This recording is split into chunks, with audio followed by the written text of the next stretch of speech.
तो hello my home science learner. मैंने आप लोग को फर्स्ट वीडियो में आहार के बारे में, सेकंड वीडियो में पोषण के बारे में बता दिया था। तो अब पोषक पदार्थों की बारी आई है, तो उसमें सबसे पहले समझते हैं प्रोटीन के बारे में। तो प्रोटीन क्या है? प्रोटीन आप लोग को सबको पता है कि प्रोटीन शरीर के वृद्धि, विकास, कोशिकाओं के निर्माण, ऊतकों के टूट फूट की मरम्मत के लिए आवश्यक होती हैं। ठीक है, तो सबसे पहले समझते हैं प्रोटीन है क्या। तो प्रोटीन शब्द की उत्पत्ति ग्रीक भाषा के प्रोटियास से हुई है। किससे हुई है? ग्रीक भाषा के प्रोटियास से हुई है।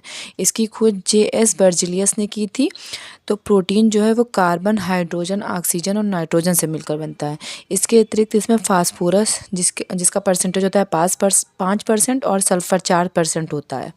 तो मैंने आपको इससे पहले वाली वीडियो में ही बता दिया था प्रोटीन किससे मिलके बनता है। कार्बन, हाइड्रोजन, ऑक्सीजन, नाइट्रोजन से मिलके बनता है। क्योंकि ये जो कार्बनिक पोषक तत्व थे उसमें ये आ रहा था। कौन कौन से आ रहा था? कार्बोहाइड्रेट आ रहा था, प्रोटीन आ रहा था और आपका वसा आ रहा था। क्योंकि जो वसा कार्बोहाइड्रेट है वो कार्बन, हाइड्रोजन, ऑक्सीजन से मिलकर बनता है। इसके अलावा जो प्रोटीन है उसमें कार्बन, हाइड्रोजन, ऑक्सीजन के साथ में नाइट्रोजन और सल्फर की मात्रा भी होती है और 5% फास्फोरस भी होता है। तो प्रोटीन होते क्या है? प्रोटीन जो है 20 प्रकार के अमीनो अम्ल से मिलकर बनते हैं। तो आपको जो पता है कि प्रोटीन जब शरीर में टूटता है तो उसकी सबसे छोटी इकाई होती है वो अमीनो अम्ल। जैसे कार्बोहाइड्रेट की सबसे छोटी इकाई होती है आपकी ग्लूकोज। मैंने सारी इकाइयों के बारे में आपको बताया है कि हमारा जो शरीर है उसकी इकाई है कोशिका। तो उसी प्रकार से मैंने सारी इकाइयों के बारे में बताया। उसी प्रकार से जो ये प्रोटीन है ये भी अमीनो अम्ल से मिलकर बनता है। उसी प्रकार से 20 प्रकार के अमीनो अम्ल से मिलकर बनता है। वसा की जो इकाई होती है वो होती है आपकी फैटी एसिड। जो वसा टूटती है तो फैटी एसिड में टूटती है। वसा जो मिलकर बनती है फैटी एसिड प्लस ग्लिसरॉल से मिलकर बनती है। तो इसमें और जो कार्बोहाइड्रेट टूटता है तो ग्लूकोज में टूटता है। इसी प्रकार से जो आपका प्रोटीन टूटता है वो अमीनो अम्ल में टूटता है। तो ये जिसमें टूटेगा उसी से तो मिलकर बनेगा।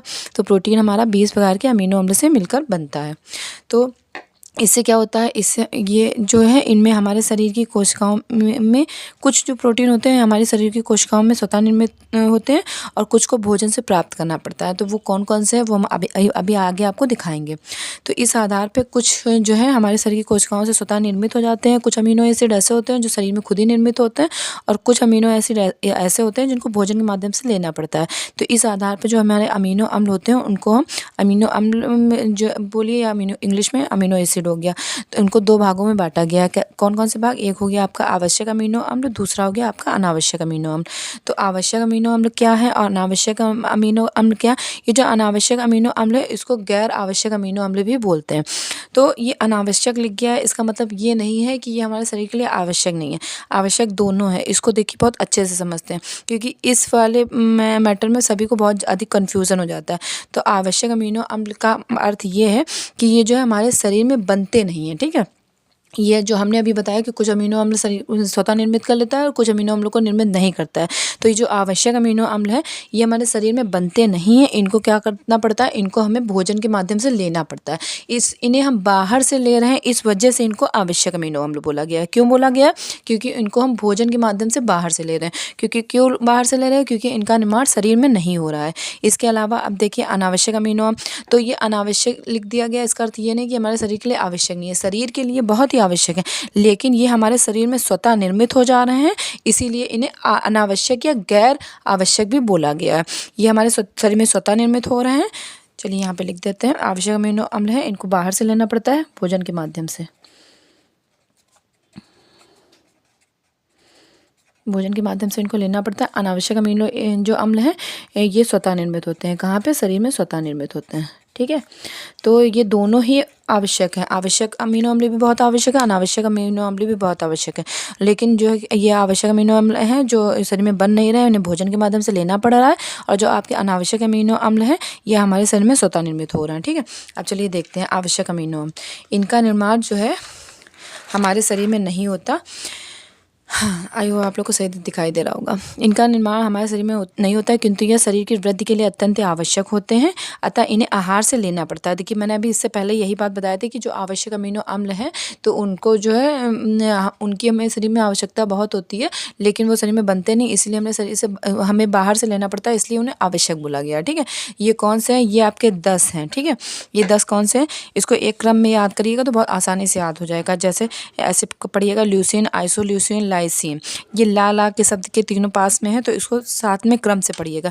Leucine, isoleucine, lysine, threonine, methionine, phenylalanine, tryptophan, valine, histidine, arginine. तो ये कितने हो गए आपके? ये 10 हो गए। कौन कौन से? Leucine, isoleucine, lysine, threonine, methionine, phenylalanine और ट्रिप्टोफैन, वैलिन, हिस्टीडीन, आर्जिनिन। तो ये हो गए आपके कौन से? आवश्यक अमीनो अम्ल।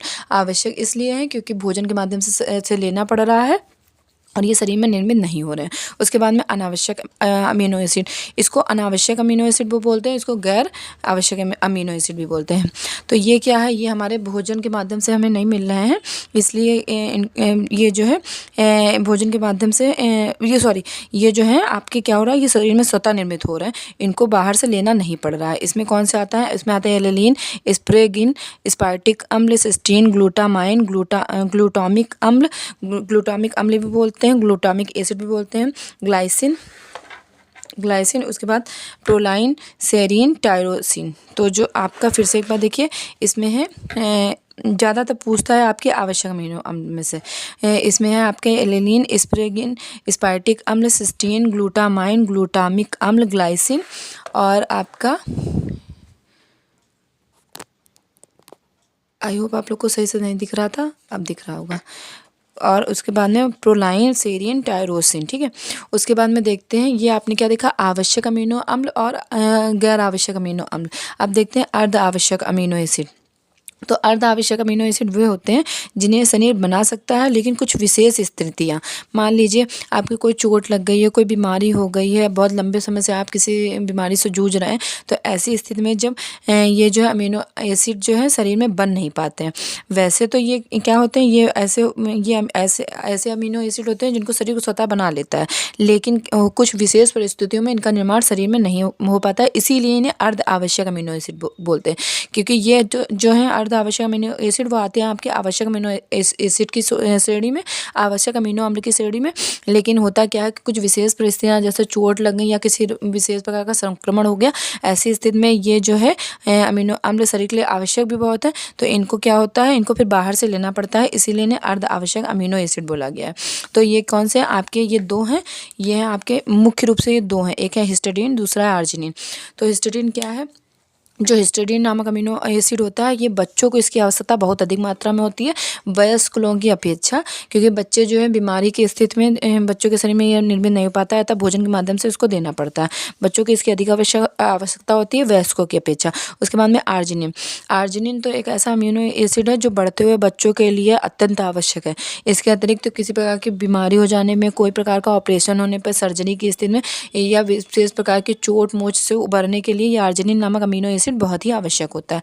तो ये अमीनो एसिड दोनों जो होते हैं उनको हमारा शरीर बनाता है, लेकिन ऐसा होता है कि कुछ विशेष परिस्थितियां आ जाती हैं जिसमें चोट लग जाने की स्थिति में या बीमार हो जाने की स्थिति में या किसी गंभीर रोग से ग्रसित होने की स्थिति में ये शरीर में निर्मित नहीं हो पाते हैं, इनको इनकी मात्रा को लेना पड़ता है, इसीलिए बोला गया इन्हें अर्ध आवश्यक अमीनो एसिड। इसके अलावा अन्य में भी कुछ आते हैं जिनका नाम है ग्लूटामिन, ग्लाइसिन, प्रोलाइन तथा सेरिन भी अर्धावश्यक अमीनो एसिड की श्रेणी में आते हैं, लेकिन मुख्य रूप से आपसे यही दोनों पूछे जाता है। अन्य में इतना नहीं पूछा जाता है। हिस्टीडीन और आर्जिनिन याद रखिएगा, मेन यही है। अर्धावश्यक अमीनो एसिड पूछे तो यही दो याद रखिएगा, एक हिस्टीडीन, दूसरा आर्जिनिन। अन्य में जो है नाम लिखे हुए हैं, लेकिन बस तो पूछे यही जाते हैं। ठीक है,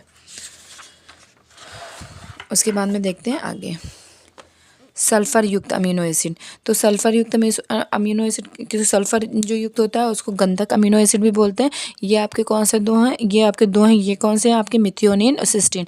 इसी तरीके से याद करके इसी तरीके से लिख भी लीजिएगा, क्योंकि ये अलग अलग तरीके से ही पूछे जाते हैं। आपसे पूछेगा कौन से सल्फर युक्त अमीनो एसिड है, कौन से गंधक युक्त अमीनो एसिड, कौन सा अर्ध आवश्यक अमीनो एसिड है, कौन सा आवश्यक अमीनो एसिड है, इसमें पहचान करिए। तो इस तरीके से क्वेश्चन आपको घुमा फिरा के पूछ लिया जाता है। उसके बाद में सुगंधित अमीनो एसिड, तो जो आपका टायरोसिन होता है, फेनिलएलानिन होता है और ट्रिप्टोफैन, ये क्या होता है? ये आपके सुगंधित अमीनो एसिड में आता है। तो सुगंधित अमीनो एसिड कौन है? सल्फर युक्त अमीनो एसिड कौन है? अर्ध आवश्यक अमीनो एसिड कौन है? ये आप एक अलग अलग जगह पे लिख लीजिए और इसको अलग अलग देखते रहिए, क्योंकि ये प्रेजेंट टाइम में बहुत ज़्यादा पूछा जा रहा है। सुगंधित अमीनो एसिड में कौन कौन सा आता है? आपका टायरोसिन आता है, फेनिलएलानिन आता है, ट्रिप्टोफैन आता है। उसके बाद अमीनो अम्ल का गुण। तो जो अमीनो अम्ल होते हैं उनका स्वाद, प्रत्येक अमीनो अम्ल का स्वाद भिन्न भिन्न होता है।